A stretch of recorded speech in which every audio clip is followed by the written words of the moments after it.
Good af- Good afternoon, Tony Dottino here. I'm still in New York. The good news is Evelyn's surgery has gone well. Our follow-up this morning at 7:30 in New York City. Couldn't have been a better report from the doc, so we've had a good morning. And I wanted to do my live with Tony as I've got a busy afternoon. I got to go pick up some meds. I've got a Zoom call with Nelson Dellis and my memory team, and so I've got a bunch of things. But as you know, I've been in New York for the last few days, and I've been picking books off the shelf, my library of books that have impacted my passion and my work in memory and the differences it's made in people's lives. And I start by saying memory is a verb, and I say, well, what do you mean memory is a verb? And when I say that to people, they look at me like, well, what do you mean memory is a verb? Well, a lot of people think of memory as what I call a noun, N-O-U-N, a noun. It's like we use it in our speech. Do I have a good memory? Do I have a bad memory? Do I have an improving memory, or do I have a failing memory? Do I have the early stages of memory loss? Do I have the possibilities of memory improvement? And so I talked to people in that and said, well, your first thing that you got to think about is memory is also a verb, meaning there are actions that you can take on how to improve your memory. So if I could get people to think of the activities that they can engage in that can help them to improve their memory, then it makes a world of difference. And so in looking at the bookshelf today, and I'm sorry I'm not at the bookshelf right now because the Wi-Fi connection is not doing very well sitting in front of the bookshelf today, so I've moved up closer to the connection. But off the bookshelf today, I pulled off a book, Memory Power, and this book was put together by Scott Hagwood. Now, anybody who doesn't know Scott Hagwood, boy, what a phenomenal guy he was, and what a early testimonial that Scott was to the importance of memory and learning what the skills are. And so Scott was an engineer for General Electric, and he got through this. He started to have problems with cancer, and so he had to go for chemo. And as he was going for chemo through his stages of cancer, he was beginning to feel like he was losing his memory. So his family encouraged him to see if there's a book or if there was something that they could pick up and learn on how he could practice improving his memory. And that was the urgency behind Scott Hagwood eventually entering the USA Memory Championship and becoming our first four-time consecutive champion. And at the end of his four-time champion, he wrote the book with Memory Power, which was published by Simon & Schuster. Pretty significant. Talking about how you increase your attention span, basic facts, how you become more creative, how you adapt to change, how you can communicate and think more clearly, and how you increase your learning capabilities. And so Memory Power comes out, left General Electric, started teaching people how to improve their memories. And so goes the story. A phenomenal success story of someone who didn't think they had a good memory, who was challenged by his bout with a clinical physical challenge that he had, and then came to the Memory Championship for 4 years. In fact, even hosted our show that we had with Mark Cuban in the Memory World, and working with Kenny Rice and his broadcast of the Memory Championship for 3 years on HD Net television. So off we go. I'm reading this book, and I started looking at my notes that I had captured as I had read the book many years ago. And the first question I had as I was reading the book, as you can see, I've got pages of notes. What are your thoughts and how you feel about your own memory? And I always like to do, when I'm doing workshops on memory, I bring in some Play-Doh, and I ask people to put together a structure of what they think their brain looks like with the Play-Doh. And that's always a fun thing to watch and see what people do. But then I ask them the question, so what are your thoughts and how do you feel about your own memory?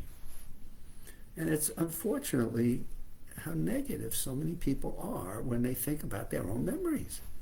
And that's the first challenge we have, and that is, if you think so poorly of your memory and you think that you're stuck and you're fixed in quicksand, and as you get older, you're going to be just pulled under by having a poor memory, and that may impact your cognitive fitness and your mental awareness of things, and there's nothing you can do about it, then you kind of just feel like you're doomed and that there's nothing much to do. So Scott's book provokes the thinking of, so what are your thoughts and how do you feel about your own memory? And this is the interesting point that I always ask people. How did you get to that conclusion?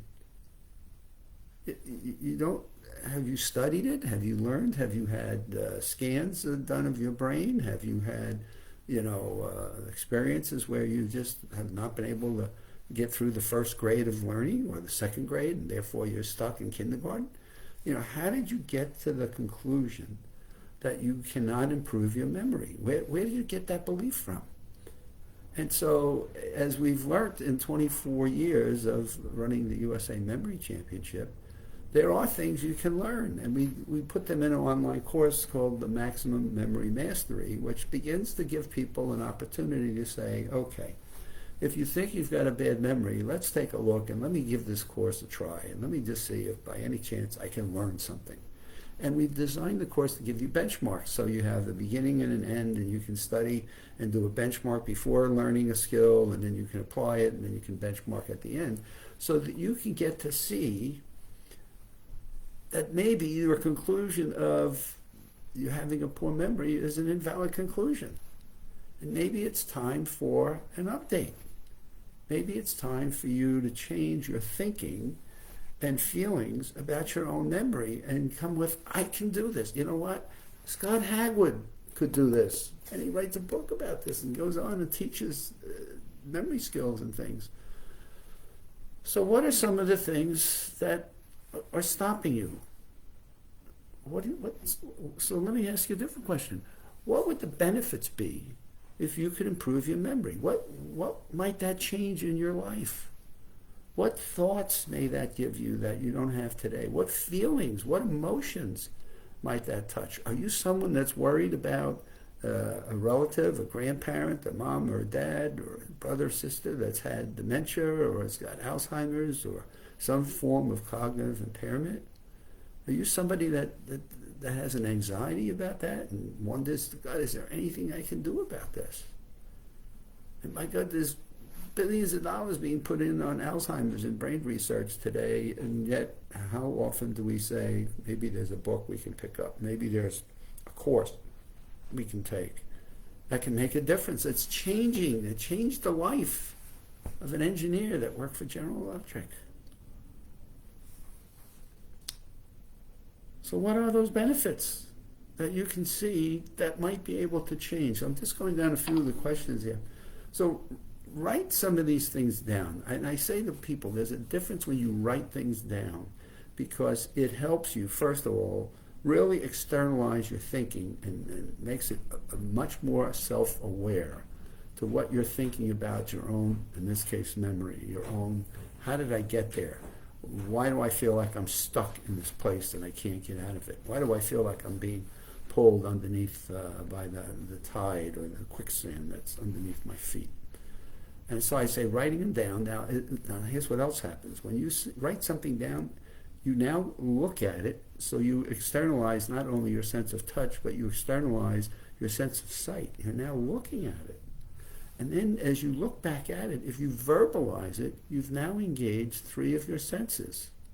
And that begins to have an impact on your thinking and on your feelings as it relates to the way you're approaching the worry, anxiety, or maybe the positivity of memory. And so just getting some of these things down on paper as to how did you get there, what are the benefits of improving your memory, are there things that you can learn, brings you now to the last part of this. Are you willing to give it a try? Are you willing to take any of these feelings that you've got, any of these emotions or cognitive beliefs that you've got? Are you willing to challenge them a bit? Are you willing to take a new pathway? Are you willing to take and look at your intrapersonal thinking intrapersonal thinking, expose it to interpersonal people around you in research and or studies or online courses, maximum memory mastery, and are you willing to expose them to those kinds of subjects to see how objective you're being about the conclusions you're making about your own abilities? And put down, what are the benefits to that? And can you put, as Josh Ford did, our memory champion who wrote Moonwalking with Einstein, can you put 20 minutes 3 times a week into maintaining and trying to see, is there something I can do to improve my own personal, most important thing to me is my ability to think and create, communicate, innovate, make decisions, learn, increase my skills? I think there are. And I'm the eternal optimist because I've seen it happen over and over in 24 years. High school students that went off to medical school never thought they could do it. High school students that came out of rough neighborhoods and rough schools that went off to college and never thought they could. And I've seen that happen over and over and over again.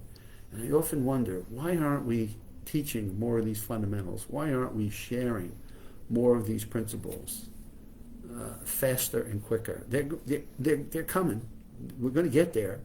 We have no recourse but to get there because it's too much going on here that we need to figure out how we can finally get people to realize that they can improve their memory. Some of the feelings and thoughts they have may be antiquated, and it's time for an update. That's my broadcast for today. Hope you have a good week. You're having a good week. And we'll be back at you again on Friday.